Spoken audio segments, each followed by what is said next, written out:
Hey, Emily. I was wondering if you wanted to hang out with me this weekend. I found a really cool restaurant, and I'd love it if you and I could go check it out. What are you talking about, Carla? We have our high school reunion this weekend, remember? Did you forget about that or something? Wait a second. You mean to tell me that you were really going to that loser convention? Loser convention? What do you mean by that? Come on now, Emily. You have to know that people like us are a cut above the other normies we went to school with. We've already achieved more in our lives than any of them probably will for decades to come. So I think we're better off skipping the reunion and doing something fun. I'm sorry, but I'm still not quite sure that I'm following what you're getting at. I mean, you don't really feel that way about everyone that we've gone to school with, right? Well, it's true, isn't it? I mean, okay, maybe you and I specifically haven't done things with our lives.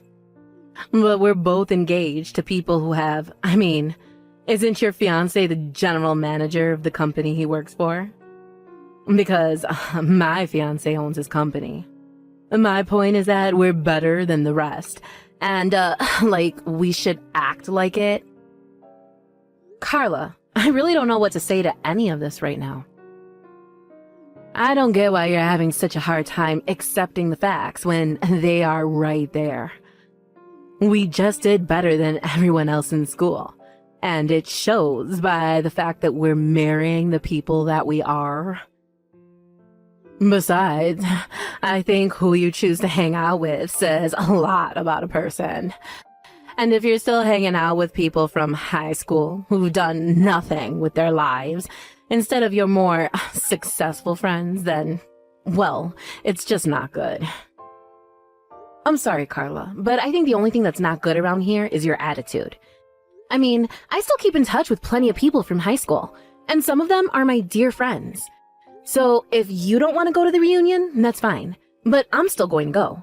You'll just have to find someone else to hang out with. You've got to be kidding me. You're not serious about this, are you? I am, and I don't think that you're a very good friend if that's really how you think of people. So please, don't try and lump me into the same camp as you. And one more thing you should know, I actually broke off my engagement with my fiancé last week. Hold on a second. You mean to tell me that you were going to marry a general manager and you broke it off? Besides, I heard that your fiancé was in line to inherit the whole company since he's the CEO's son, after all. Well, a lot happened between us, and we realized the marriage just wasn't going to work out. But I'm free next month if you want to try and hang out, just the two of us then. I can let you know what times I actually have available in a little bit. You think I would ever lower myself to hang out with you now? What is that supposed to mean? Haven't you been reading any of my messages at all? It's all about who you know and who you're seen with. And if you're not a winner like me, then I really shouldn't be wasting my time talking to a loser like you. So now, I won't be hanging out with you anytime soon. Hey, Emily, I just walked outside my door and found all kinds of cooked food on my doorstep. And it's basically all the things that I love to eat. Even some of my favorite snacks are in here too. Did you leave all this here for me? Wow, you found all that a lot faster than I thought you were going to. But yes, I was a bit worried about you, so I went out and got you some treats. Wait, what? What do you mean? Why were you worried? Well, you're always talking about how busy you are with work and how you barely even have time to eat. So I just thought it'd be nice and bring some food straight to you. But I don't get it. We broke up, right? We even called off our engagement, so I don't understand. Especially after the reason why we had to break things off was so ridiculous. I'm surprised you still want anything to do with me. Hey, it's not like I don't get why we wouldn't have worked out. You started a company with your friend and it all went belly up. You were the one who told me that you just couldn't marry me like that. So in a way, you kind of did it all to yourself. But what other choice did I have but to call it off? I wanted to give you the world. I was planning a huge wedding for us, but then my friend screwed up our big project and our whole company fell apart. And after that, we lost all of our contracts. And on top of all of that, my friend took the rest of our funds and ran off, leaving the company on the verge of having to declare bankruptcy. Yes, Barry, I know. You've told me the story at least 1,000 times. But what I'm surprised about is that you haven't gone to your parents begging for help. You told me that you didn't want them to keep bailing you out and that this was something you wanted to try on your own. Well, I don't know what else to say. I guess I'm just a bit of a prideful guy sometimes. But either way, I can't believe that our 5 years together had to end that way. I came into your life, made a big mess, and I had to pull out like the loser that I am. I'm just so sorry that I've probably ruined your life too. Barry, no offense, but I'm not the kind of person to let a breakup ruin my life. I am sad that things went the way they did, but not even you have the power to ruin my life with your presence or lack thereof. What do you mean by that? I mean, that I don't care that we're not engaged anymore. But it doesn't mean that I don't care about you. You're still important to me, and I want to try and remain friends. After all, I think it's great how even after being betrayed by your friend, you're still trying to pursue your goals. That's why I felt like I just had to bring you something to eat. I mean, you've been working so hard.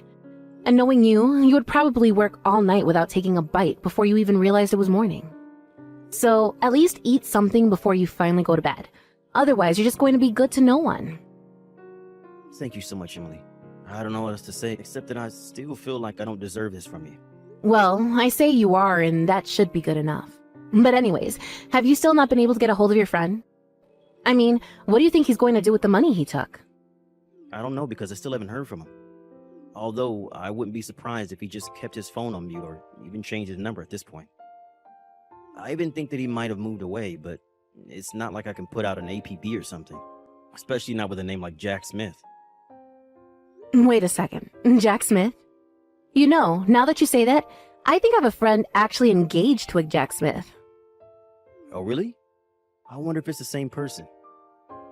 That would really be some odds there. But you never know with these things. Well, how about I send you a picture of him? That way, if you ever find out that they're the same person, just let me know. Okay, sounds good to me. Anyways, good luck with the rest of your work. And you better eat something or else. Got it? Carla, what is the matter with you? Why would you do this to me? Why would you throw all this water on me? Aw, I'm sorry. I was just trying to think of a way to make you go home, and that's all I could think of. But this is what you get for not leaving when I told you to the first time. I just had to do something to make you go away, you know? No, I don't know. And just why do I have to go home, huh? I thought you invited me to your wedding because we were friends. Why even send an invite if you're just going to tell me to go home? You're almost right there. I almost saw you as a friend, but then you revealed to me that you were nothing but a loser. When I heard about how you broke off your engagement, I instantly started to regret inviting you here. And so, when I saw you arrive this morning, I knew that I had to do something. You could have just told me before I got there that you didn't want me to come. You didn't have to dump a bucket of water on me like some kind of middle school prank. I have had enough out of you. We're not friends, got it? I wouldn't want to be friends with some poor nobody like you anyways. I mean, you were so close to marrying so rich, and then you screwed it all up. You really think I'm poor? Is that what this is about? Well, of course you are. But then again, there aren't many women who I don't consider too poor for me at this point. But that's all their fault for not marrying rich like I am. You know, Carla, I think that you really need to be careful about jumping to conclusions about people. And this is a whole obsession with winners and loser and rich and poor is just too much. Don't you realize how rude you're being? Shut up, you poor loser. I don't need to take this from you. You could have been my friend, maybe even my equal almost. But now it's far too late for any of that. And that's why you'll never be anywhere near my level again. What are you talking about? I'm talking about how you'll never be able to afford an amazing wedding like mine. And you'll never be able to live in the amazing condo building that I live in either. And you'll certainly never get a $30,000 wedding ring like I have. And you'll never be across your entire life as a sad, pathetic loser. I'm not like other women. I'm special. I'm the winner. I'm the best. I don't even think that I can keep talking to you like this. But if you want me to go home, then fine. I'll gladly do that. Good. Leave. Now. Nobody wants you here anyways. The only person who is going to rich and never have to work again is me. I'm the best. I'm number one. Except that you know your husband is here apologizing to me, right? What on earth are you talking about now, loser? Well, that's the thing. Your amazing winner of a husband is here on his knees begging me for forgiveness. He's still here in his tuxedo right now. I don't think I've seen a man do anything like this in a tux. It's kind of hot, actually. Literally, what are you talking about? Why would my husband be apologizing to you? Well, because you did something he feels that he needs to say sorry for. Of course, I don't see any reason why I should forgive you. Have you actually gone crazy or something? Start making sense now. I guess he's also very sorry because he ruined my engagement and ran off to get married himself. Hold on a second. I am so lost here. I mean, all I did was pour a little water on an unwanted loser. Why would my husband have to apologize to you for anything? Did he forget we're better than you? You don't get it. This is much bigger than you and your dumb prank. You see, it's your husband's fault that my engagement was called off. That's why he's here begging. But how? I still don't get it. Well, because it's his fault that my fiancé Barry and I had to call off our engagement. You see, Barry and Jack started a business together. But your new husband, Jack, made some pretty huge mistakes that ended up costing the company a lot. But instead of taking responsibility for them, he stole the rest of the company funds and ran off. My fiancé Barry was embarrassed and crushed that he said he wasn't worthy of me and called off the engagement. Wait just a minute. You're telling me that my husband and your fiancé started a business together? This is the first time I'm hearing about this. I didn't have too many details about what happened either, but Barry mentioned the name of his partner, and I realized it was the same as your then fiancé. I thought it might have been a coincidence, but then Barry showed me photos of them together, and I knew they were one and the same. Anyways, I confronted Jack in the changing room, and he admitted to it all, so naturally, I informed the police. But don't worry, I know that you want to have your wedding, so I told them not to show up until after the vows had been exchanged. But I guess I won't be here to see it since I'll be going home. But I hope the two of you get what you deserve. But you can't be serious, right? You really didn't do that, did you? Well, especially after you poured that water on me, Jack came running after me, begging me not to call the police. He heard about what you did to me, and that's why he's here begging on his knees for mercy. This can't be happening. Jack can't be going that to you. My husband would never. Well, I'm afraid he is. Of course, the whole situation was made much worse by the way you treated me. But anyways, the police have already been informed, so it's too late to change anything now. Oh, come on. You don't have to do this. I would be less concerned about that and more worried about wrapping up your wedding before the police get there. Emily, thank you so much. I can't believe you managed to track Jack down. You don't know how much worrying you just saved me. Well, it really all was quite lucky, if I'm being honest.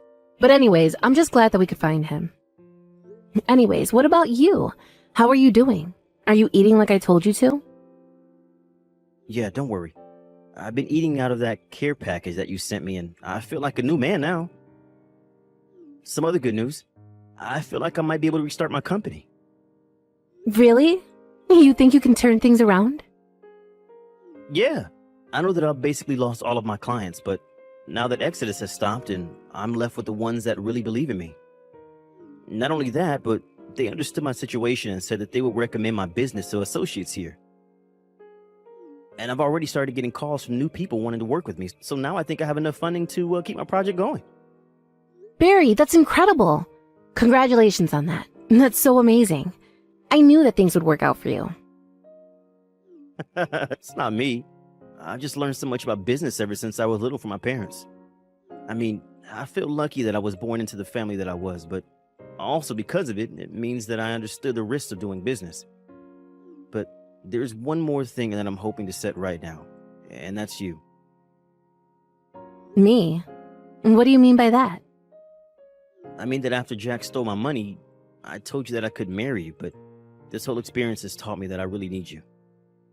And now that we caught Jack, I want to ask again, will you marry me? Because if you say yes, I promise that I'll never let you go no matter what. I swear I'll do everything in my power to make you happy. Oh, Barry. I want to say yes, but I know you and your business too well. How about you focus on your company first? I know that things are looking good now, but you need to make sure that they stay that way. After you've done that, then we can talk. You're right. Better to make sure we do this right this time. Thank you so much for understanding, Emily. Emily, this is all your fault. The police just took Jack away. I had no idea that he had done such shady things in the past. From what I heard, Barry wasn't even the first person that Jack had done this to. Apparently, he had a pattern of scamming people out of their money like that. But no one had ever managed to catch him until now. Well, I want you to know, that I divorced him. Jack is no longer my husband. Oh no, you mean the marriage wasn't going to work out? And here I was thinking that you married the perfect man. I thought so too. But he wasn't a winner like me at all. He was just a loser scammer who would have done the same thing to me. But I guess that means if you don't have a husband like Jack, that makes you a loser just like the rest of us, no? Especially after he was arrested just days after you two were married. But I guess that's what you get for always looking down on others because of who you were marrying. How dare you talk to me like that? I thought we were friends. Why are you being so mean to me? Is that supposed to be a joke or something? You insulted me the moment you found out I wasn't going to marry rich like you. Then you invite me to your wedding only to humiliate me in front of everyone and then try and kick me out. And you know, I would have reported you to the police for what you did as well. That's still a form of violence. You mean that you would have called the cops on me too, just for a little prank with water? I can still do it if you want to join your husband in jail. No, please, don't do that. I don't want to go to jail. I wouldn't last a day there. Well, if you don't, then maybe you should check your ego and please just never ever talk to me again. After that, Jack was arrested for his various frauds and eventually sentenced to jail for them. I heard that Carla was brought in as a suspect, but that she was cleared of charges when the police realized she knew nothing. Apparently, while he was in jail, Jack was refusing to sign the divorce papers. Carla was so nervous that he was plotting something with her bank account, so she withdrew all of her money and moved to a new state. Except that every time someone from her past would find her, she was so nervous about being found by Jack, even though he was in jail, that she would pick up everything and move again. As for Barry and I, it took some time, but Barry's company eventually took off into the success that we always knew it would be. The day he took the company public was the day that he proposed to me. I said yes, and we're set to be married next month. But us being married didn't mean that I flipped like Carla into some elitist monster. I still hung out with old friends from high school, and we all gossiped about Carla's situation. In fact, despite being married, very little has changed for me. I'm just glad that everything about the situation appears to have wrapped out quite neatly. Of course, it helps that Barry now has someone like me by his side to help vet potential business partners, and I plan on keeping it that way.